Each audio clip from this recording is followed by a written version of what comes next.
Good morning, welcome to BRK news for the people. నేను మీ పవన్ కృష్ణమూర్తి. నీతి Aayog 2025 report వచ్చింది. దీంట్లో ఆంధ్రప్రదేశ్ పరిస్థితి ఏంటి అని పూర్తి స్థాయిలో మనం రిపోర్ట్స్ చూసుకున్నప్పుడు మొత్తానికి ఓవరాల్గా 17వ స్థానంలో ఆస్పిరేషనల్ అన్నటువంటి కేటగిరీలో నిలిచింది విత్ 20.9 FHI స్కోర్. దీనికి ఆనందించాలా, గర్వపడాలా?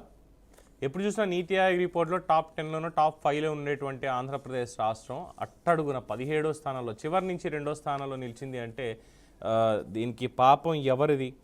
గత ప్రభుత్వానిదా, ప్రస్తుతం ఉన్నటువంటి కూటమిదా? ఎవరి ఖాతాలో వేస్తారు? ఎవరి ఖాతాలో వేసినా వేయకపోయినా మొత్తానికి ఆంధ్రప్రదేశ్ అయితే అట్టడుగు నిలిచింది. అయితే దీనికి జరిగినటువంటి పరిస్థితులు ఏంటి, ఎందుకని వీళ్ళు ఈ రకమైనటువంటి రిపోర్ట్స్ ఈ రకంగా ఇవ్వడం జరిగింది? 2014 నుంచి 2023 వరకు ఉన్నటువంటి ర్యాంకింగ్లు వీటన్నిటి ప్రకారం మనం చూసుకున్నప్పుడు ఆంధ్రప్రదేశ్ ఎక్కడి నుంచి ఎక్కడికి పడిపోయింది అనేది చూస్తే 2023లో 22-23కి ఇక్కడ ఉన్నటువంటి రిపోర్ట్స్ ప్రకారం అక్షరాల 17వ ర్యాంకు, 21-22లో 11, 20-21లో 13, 19-20లో 15, 18-19లో 13, 17-18 16, 2015-16లో అత్యధికంగా టాప్ 7th ప్లేస్లో ఉన్నాం. అలాగే 14-15లో టాప్ 3rd ప్లేస్లో ఉన్నాం. యావరేజ్గా 15 నుంచి 18-19 చూసినప్పుడు 13వ ప్లేస్, యావరేజ్గా ఉంటే 13వ స్థానంలో మనం ఉన్నాం. అంటే డౌన్ఫాల్ ఎలా అయిపోయిందంటే ఇంకా చివరకు ఉందిరా, మీరు అడుక్కు తినే రాష్ట్రంగా మిగిలిపోయారు తప్పితే ఇంకేం లేదు అన్నటువంటి ఒక పరిస్థితికి ఈరోజు వచ్చేసింది అనుకోవాలా యాజ్ పర్ నీతి ఆయోగ్ రిపోర్ట్ ప్రకారం. మరి ఈ పాపం ఎవరిది బాధ్యత దీంట్లో? ఎందుకని ఈ పరిస్థితులు మనకి ఈ రకంగా వచ్చాయి? అలాగే ఇందులో అనేక అంశాలు మనం చెప్పుకోవచ్చు. అప్పుల విషయాలు కావచ్చు, పాత అప్పులు, దానికి సంబంధించినటువంటి నిబంధనలు ఇవన్నీ కూడా కావచ్చు. ప్రతి ఒక్కటి కారణమయ్యాయి అంటున్నారు. మరి ఎవరి ఖాతాలో వేద్దాం దీన్ని? ఏం చేసినా సరే ఆ ఫలితం మాత్రం ప్రజలదే, తప్పు కూడా ప్రజలదే అని చెప్పేస్తారు రాజకీయ నాయకులు. సో రాజకీయ నాయకులను నమ్ముదామా, లేదా ఎక్స్పర్ట్స్ ఒపీనియన్ నమ్మి ఇది తప్పు ప్రజలది కాదు, ప్రజలు ఎన్నుకోవడం వల్ల అధికారం వచ్చింది కాబట్టి మేము ఏం చేసినా చెల్లుతుంది అన్నటువంటి రాజకీయ నాయకుల, అది కూడా పని రాని, పరిపాలన తెలియని రాజకీయ నాయకుల పనితనం వల్ల ఈ రిజల్ట్ మనకు వచ్చింది అని తెలుసుకుందామా? ఇదే ఇవాళ ఫర్ ద పీపుల్లో ప్రాధాన్యాంశం. మనతోటి ప్రస్తుతం దీని మీద మాట్లాడడానికి ప్రముఖ విశ్లేషకులు పెంటపాటి పుల్లారావు గారు, అలాగే సిఏ నేతి మహేశ్వరరావు గారు. As a chartered accountant I'm inviting him instead of Aam Aadmi party convenor కింద కాకుండా ఒక చార్టర్డ్ అకౌంట్ కింద, అంటే ఒక రిపేర్ చేయాల్సినటువంటి స్థానంలో ఈరోజు ఆయన కూర్చోబెడుతున్నా. వెల్కమ్ సార్ ఇద్దరికి కూడా. పుల్లారావు గారు, opening comments. Good morning sir. అంటే గతంలో మీతో నాకున్న పరిచయంతో మనం చాలాసార్లు డిస్కస్ చేసుకున్న నీతి ఆయోగ్ మీద, సార్ ఏంటి ఇలా మారుతూ వస్తుంది ఆంధ్రప్రదేశ్కి అని చెప్పి. బట్ ఈరోజు ఏంటంటే పాడిగట్టేసో ఇంకా మోసుకెళ్ళడమే మిగిలింది అన్నట్టుగా ఆ రిపోర్ట్స్లో ఉంది. దాని మీద మీరేమంటారు? ఒకటి, ఇందాక మీ ఓపెనింగ్ కామెంట్స్లో తప్పేవరిది అంటే ప్రజల్ని. మనం ప్రజలు ఎలాంటి వాళ్ళని అనుకుంటున్నారు? 40 సంవత్సరాల 1983 నుంచి సేమ్ మొహాలు కనపడుతున్నాయి కదా ఆంధ్రప్రదేశ్, యునైటెడ్ ఆంధ్రప్రదేశ్. అలా వాళ్ళ పిల్లల, వాళ్ళ మనవల, వాళ్ళ భార్యల, వాళ్ళ మొగుళ్ళ, ఎవరు కొత్త వాళ్ళు చెప్ప. తెలంగాణ తీసుకోండి, ఆంధ్ర తీసుకోండి, 294 ఎమ్మెల్యేలు ఉన్నారు, సేమ్ ఫేసెస్. మార్పు అనేది ఎక్కడ వచ్చింది? ప్రపంచం అంతా మారిపోయినా సమయం, టైం ఆంధ్రప్రదేశ్ తెలంగాణలో నిలబడిపోయింది. టైం ఆగిపోయింది. టైం మెషిన్ పనిచేయట్లేదు. మార్పు అనేది రాదు. 2013లో ఎక్కడ లేని కేజ్రీవాల్ వచ్చి మొత్తం బూడిదలాగా చీపిరి కట్టతో అందరిని చూసేశారు. ఇప్పుడు వస్తాడో రాడో, ఓడిపోతాడో నేను చెప్పట్లేదు, బట్ చేంజ్ కావాలి కదా. మీరు పాత వాళ్ళు కొత్త ఐడియాస్ తీసుకొచ్చినా నాకు ఇష్టమే. మన్మోహన్ సింగ్ దాదాపు 60వ సంవత్సరంలో ఫైనాన్స్ మినిస్టర్ అవ్వాలి, రిటైర్ అయ్యే స్టేజ్. గవర్నమెంట్ సర్వెంట్ అయితే రిటైర్ అయిపోతాడు. ఆయన అవి కొత్త ఐడియాస్ పాటించి. పివి నరసింహారావు 70 సంవత్సరాల్లో రిఫార్మర్గా అవ్వాడు. 70 సంవత్సరాల వయసులో రిఫార్మర్. మరి ఇక్కడ ఏం కనపడట్లేదే? సేమ్ మొహాలు. నేను వెళ్ళిపోయాక మీరు వస్తున్నారు, మీరు వెళ్ళిపోయాక నేను వస్తున్నా, మళ్ళీ మీరు వస్తున్నారు, అంతేనా? కొత్తగా ఏంటి జరగబోయేది? నేను పాతది okay, I agree with you. వాళ్ళ ప్రభుత్వం బాగోలేదు, యూస్లెస్ లో ఇంకోటి వచ్చాడు, బంగారు కొండ, మళ్ళీ కొత్త పద్ధతులు ఏమున్నాయి? సేమ్ సిస్టమ్, సేమ్ వందల మంది అడ్వైజర్ని చైర్మన్లుగా వేస్తున్నారు. ఒక్కడి మీద ఖర్చు ఎంత సంవత్సరానికి? 5 కోట్లు. 5 కోట్లు. వాడి ఆఫీసు, వాడి వ్యవహారం, వాడి జీతం, వాడి టీఏలు, వాడి పాస్ చేసేది కాకుండా కొత్త సిస్టమ్ దేనికి వస్తున్నారు? ఇవాళ డొనాల్డ్ ట్రంప్ ప్రెసిడెంట్ అవ్వాలి, మంచిగా చెడ్డ మనకి చరిత్ర చెప్తారు. 4 సంవత్సరాలు కూలిపోతాడా? ఏబ్రహాం లింకన్ లాంటి పెద్ద వ్యక్తి, రూజ్వెల్ట్ లాగా పెద్ద వ్యక్తిగా హిస్టరీలో వస్తాడు. ఏం చేశాడు? వెంటనే గవర్నమెంట్ సర్వెంట్స్ అందరినీ కౌట్ చేసి, ఎవరైనా మీరు వాలంటరీ రిటైర్మెంట్ తీసుకుంటే మీకు పెన్షన్లు ఇచ్చేస్తాను, జీతాలు ఇస్తాను, పోవాలి మీరు ఇక్కడి నుంచి అన్నాడు. ఫుల్గా తీసుకొని పోమన్నాడు. లేకపోతే తర్వాత నేను సాక్ చేయటం మొదలు పెడతాను ఆఫర్ ఇచ్చాడు. ఎందుకంటే ఆయన ఐడియా ఏంటంటే వీళ్ళు తినేస్తున్నారు, డబ్బు వేస్ట్ చేస్తున్నారు, కుర్చీల మీద కూర్చొని ఆయన పాస్ చేస్తున్నారు. ఏమైనా మార్పు వచ్చిందో నాకు చెప్తే నేను ఆనందపడతా.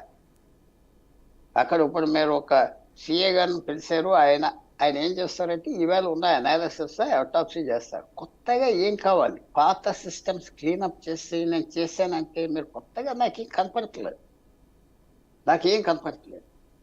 మీరు ఈ కూటమియా, ఆ కూటమియా, ఇతను వచ్చాడా, అతను వచ్చాడా, అది ఆ చేంజ్ వస్తే కానీ ఆంధ్రప్రదేశ్కి ఉపయోగం లేదు. ఇంకొక విషయం కూడా చెప్తున్నా. ఇప్పుడు నా 5 సంవత్సరాలు బాగా చేస్తారు అది, కానీ మిగతా రాష్ట్రాలు కూడా అడ్వాన్స్ అయిపోతున్నాయి కదా. అవును. మీరు ఎక్కడ ఉన్న వాళ్ళు మిగతా రాష్ట్రాలు ఎవరు నిద్రపోవట్లేదు.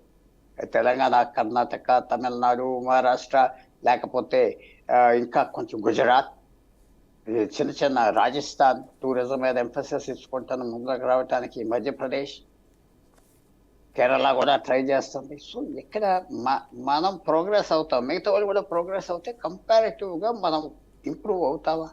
అవ్వం కదా. అంటే నాకు మీరు చెప్తుంటే ఒక మాట గుర్తొచ్చింది పుల్లారావు గారు. అంటే ఇది అప్రస్తుతం అయినప్పటికీ ఎందుకో కనెక్షన్ ఉందేమో అనిపించింది. మొన్న డొనాల్డ్ ట్రంప్ మాట్లాడుతూ WHO నుంచి మేము తప్పుకుంటున్నాం, ఎందుకంటే 40 కోట్ల మంది ఉన్న మేము 140 కోట్ల మంది ఉన్న ఇండియాకి కానీ, లేదంటే 150 కోట్లు ఉన్న చైనాకి కానీ వాళ్ళు చేసే తప్పులకి మేమందరూ ఎందుకు 500 కోట్ల రూపాయల పైచీలకు మేము ఎందుకు ఇవ్వాలి ప్రతి ఏడాది ఖర్చులకి, రీసెర్చ్లకి, వాటికి మొత్తం అన్ని కంట్రీస్ కూడా ఖర్చు చేయండి అని చెప్పింది. ఇక్కడికి అన్వయించుకుంటే భారతదేశంలో పన్ను వసూళ్లు అనేది ఏ రాష్ట్రం నుంచి ఎక్కడికి ఎంత వెళ్తున్నాయి కేంద్రానికి అనేది తెలిసినప్పుడు కేంద్రంలో ఉన్నటువంటి వాటాలు ఎందుకని మెజారిటీకి రావడం లేదు? మీరు చెప్పినటువంటి ఆ చిన్న చిన్న రాష్ట్రాలకి భారీ స్థాయిలో ఈ పన్ను వాటాలు వెళ్ళి వాళ్ళు అభివృద్ధి చెందడానికి బాగానే ఉంది, కానీ మనకి మాత్రం ఇగో చివరికి వచ్చేసరికి ఇలా అట్టడుక్కి వెళ్ళిపోవాల్సిన పరిస్థితి వస్తుందా అని చెప్పి నా యొక్క అభిప్రాయం. ఆమె కరెక్ట్ ఆర్ నాట్? కొంతవరకు కరెక్ట్ కాదు. మీకు ఎంత పన్ను ఇస్తే మీరు అంత బడ్జెట్ ఇస్తామనేది కొంతవరకు ఫైనాన్స్ కమిషన్ ఒక ఫార్ములా పెట్టింది. ఆ ఫార్ములా మీద వెళ్తుంది. ఇది ఇప్పుడు మనకి 29 రాష్ట్రాలు ఉన్నాయి. 100 రాష్ట్రాలు చేద్దావా? ఇప్పుడు బాంబే తానే ఒక రాష్ట్రం చేస్తే హైయెస్ట్ ట్యాక్స్ కలెక్షన్స్ వస్తాయి. వాళ్ళకి ఇచ్చేలా దేశం అంతా వ్యాపారం చేయట్లేదా? దేశం నుంచి వ్యాపారం రావట్లేదా? చెప్పండి. రా మెటీరియల్స్ రావట్లేదా? బీహార్ నుంచి బొగ్గు రావట్లేదా? జార్ఖండ్ నుంచి ఐరన్ ఓర్ రావట్లేదా? అది తప్పదు దేశంలో పంచుకోవటం.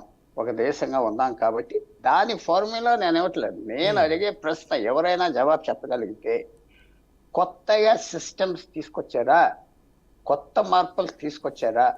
సరే, తెలంగాణ సంగతి ఏంటి? ఎవరేం చేయక్కర్లేదు. తెలంగాణ ఆటో పైలట్ మీద ఉన్నారు, అలాగే వెళ్ళిపోతారు పైకి. ఆంధ్రప్రదేశ్ ఇంకా మిగతా రాష్ట్రాలు క్యాచప్ చేయటం కష్టం. ఎందుకంటే ఆ ఈకో సిస్టమ్ తయారవ్వింది. హైదరాబాద్ సిటీ, ఆ ఎడ్యుకేషన్, ఆ పీపుల్ తీరు, ఎక్కువ అర్బనైజేషన్ అయిపోయి చిన్న చిన్న తగులు రాకపోవటం, సామాజిక తగులు తగ్గిపోవటం కనపడిన. ఎందుకంటే అర్బనైజేషన్ అయిపోతుంది, ఎక్కువ మంది అర్బనైజేషన్ అయిపోయే కొన్ని వేరే వ్యవహారాలు వస్తాయి, మంచి జరుగుతాయి, చెడ్డలు జరుగుతాయి. సో క్యాచప్ చేయలేము. కొన్ని రాష్ట్రాలు లక్కీ రాష్ట్రాలు. తమిళనాడు ఎప్పటి నుంచో ఇండస్ట్రియల్ బేస్ వచ్చింది, బ్రిటిష్ టైమ్స్ నుంచి. మహారాష్ట్ర, బాంబే, అలాగే కలకత్తా పాడైపోయింది. అన్నీ ఉండి కలకత్తా పాడైపోయింది. దేనికంటారు? పరిపాలన. కలకత్తా భారతదేశంలో, నేను మైండ్నే చెప్తున్నాను, ఏదో రెఫర్ చేసి కాదు, 55-60 వరకు leading industrial state in India. మరి పడిపోయింది. పోర్ట్ ఉన్నది, సిటీ ఉన్నది, జనాభా ఉన్నారు, ఎడ్యుకేషన్ ఇన్స్టిట్యూషన్స్ ఉన్నాయి, ఒరిజినల్ హిస్టరీ ఉన్నది, అంతా పోయింది. సో దాంట్లో ఏంటంటే వాళ్ళ పరిపాలన ఫాలో అయిపోయింది. నేను ఒకటే చెప్తున్నా, ఈ వ్యక్తి ఆ వ్యక్తి గొప్పోడు తప్ప. మనం ఒక పొరపాటు జరిగింది, సిస్టమ్స్ మార్చుకోవాలా వద్దా? చేసిందే సేమ్ స్టైల్గా చేస్తే ఇఫ్ బరాక్ ఒబామా అంటే నాకే పెద్ద మర్యాద లేదు, ఎందుకంటే భారతదేశానికి వ్యతిరేకమైన మనిషి. కానీ ఒక పెద్ద మాట అన్నాడు, if you do everything the same way how will you get a different result. నువ్వు చేసే పని అంతా పూర్వంలాగా చేస్తే కొత్త రిజల్ట్ ఎలాగొస్తుంది? అది మనం ఆలోచించుకోవాలి. ఇది కొత్త రిజల్ట్ కావాలంటే కొత్త వ్యవహారం. ఎవరైనా మీరెవరైనా ముఖ్యమంత్రి, ఇంకో ఎవరైనా కొత్త వ్యవహారం ఏం తీసుకొస్తున్నాం? కొత్త వ్యవహారం పబ్లిక్ నేర్పాలి కదా. 5 సంవత్సరాలు రోజు నా మొహం న్యూస్ పేపర్ల మీద వేసేసుకుంటే చాలా, రోజు అడ్వర్టైజ్మెంట్స్ ఇచ్చి చెప్పండి, నా మొహం వేసి నీకు ఇది చేస్తున్నానరా అంటే ప్రజలు మొహం మొత్తేసి ఆఖరిన తరిమి చీపిరి కట్టతో తరిమేస్తారు కరెక్ట్. ఆఖరి.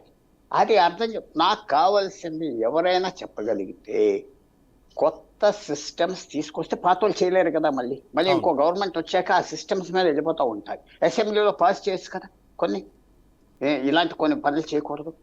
ఇంతమంది అడ్వైజర్స్ కంటే 100 మంది అడ్వైజర్సా, 200 మంది అడ్వైజర్సా, వాళ్ళకి ఏదో మంత్రుల పదవి ఇవ్వలేదని పడేయటవా? ఎంతమంది ఎంప్లాయ్మెంట్ అని. లాస్ట్ వర్డ్ మన మిత్రుడితో పర్మిషన్తో, తిరుపతి దేవస్థానంలో ఎంతమంది టెంపరీ ఎంప్లాయీస్ ఉన్నారు? ఎవరు పెట్టారు? వాళ్ళ జీతాలు తీసుకుంటున్నా అక్కడ రావట్లేదు అంటే అలిగేషన్ నా మీద చేస్తే నేను చెప్తున్నాను, విన్నాను. అది ఎంతమంది పెట్టారు ఎవరికి తెలుసు. సో సిస్టమ్స్లో కొత్తవి తీసుకొచ్చాక 5 సంవత్సరాల తర్వాత 10 సంవత్సరాల తర్వాత చెప్తే ఆనందపడతా. కరెక్ట్.